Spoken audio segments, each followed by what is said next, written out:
ത്രിയേക ദൈവത്തിന് സ്തുതി. ക്രിസ്തയേശുവിൽ ഏവർക്കും സ്നേഹവന്ദനം.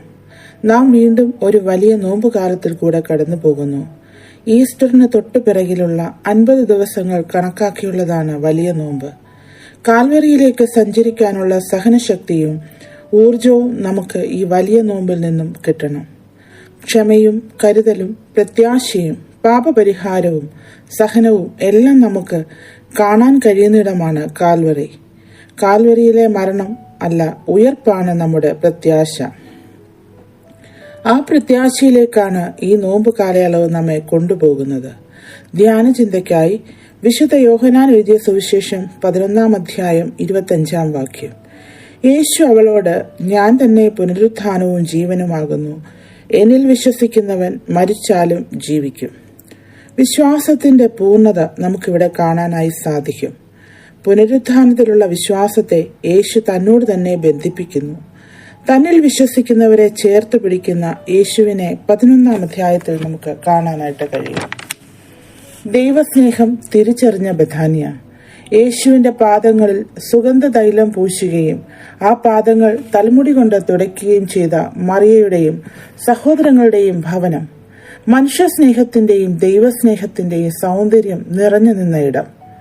പ്രിയ സഹോദരന്റെ വേർപാടിൽ ദുഃഖിച്ചിരിക്കുന്ന സഹോദരിമാർക്ക് പ്രത്യാശയായി കൂടെ നിന്ന ക്രിസ്തു. അവർക്ക് കർത്താവിൽ വിശ്വാസമുണ്ടായിരുന്നു. നീ ഇവിടെ ഉണ്ടായിരുന്നുവെങ്കിൽ എന്റെ സഹോദരൻ മരിക്കയില്ലായിരുന്നു. വിശ്വസിച്ചാൽ ദൈവത്തിന്റെ മഹത്വം കാണുമെന്ന് കർത്താവ് വാഗ്ദാനം ചെയ്യുന്നു. ജീവിതത്തിനും മരണത്തിനും അപ്പുറം നമുക്ക് നിത്യജീവിതത്തിലേക്ക് ഒരു വാതിൽ തുറന്നു കിടപ്പുണ്ടെന്ന് ഈ സുവിശേഷം നമ്മെ ഓർമ്മിപ്പിക്കുന്നു. അവരുടെ വലിയ പ്രതിസന്ധിയിലും കർത്താവിനോട് ചേർന്ന് നിൽക്കുന്നതായി കാണാൻ കഴിയും. അവരുടെ ദുഃഖത്തെ കർത്താവ് സന്തോഷമാക്കി മാറ്റുന്നു. ഏത് പ്രതിസന്ധിയിലും നമുക്ക് താങ്ങായി നിൽക്കുന്ന ദൈവത്തെ ഇവിടെ കാണാൻ സാധിക്കും. നെടുവീർപ്പിടുന്ന വേദനയിൽ കഴിയുന്ന അവരോട് കൂടെ നിൽക്കുന്ന ഒരു കർത്താവ്, പ്രിയനായവന്റെ വേർപാടിൽ കണ്ണീർ പൊഴിക്കുന്ന കർത്താവ്, തന്നോട് ചേർന്ന് നിൽക്കുന്നവർക്ക് വേദനകൾക്ക് അപ്പുറം ഉയർപ്പിന്റെ സന്തോഷം നൽകുന്ന യേശുക്രിസ്തു. വിശ്വാസ ജീവിതം എപ്രകാരമായിരിക്കണം? കർത്താവിൽ വിശ്വസിക്കുന്നവർക്ക് ലഭിക്കുന്ന ജീവൻ ശാരീരിക മരണത്തെ അതിജീവിക്കുന്ന ഒന്നാണ്. എന്നിൽ ജീവിക്കുന്നവൻ മരിച്ചാലും ജീവിക്കും. 11 അധ്യായം 25 വാക്യം.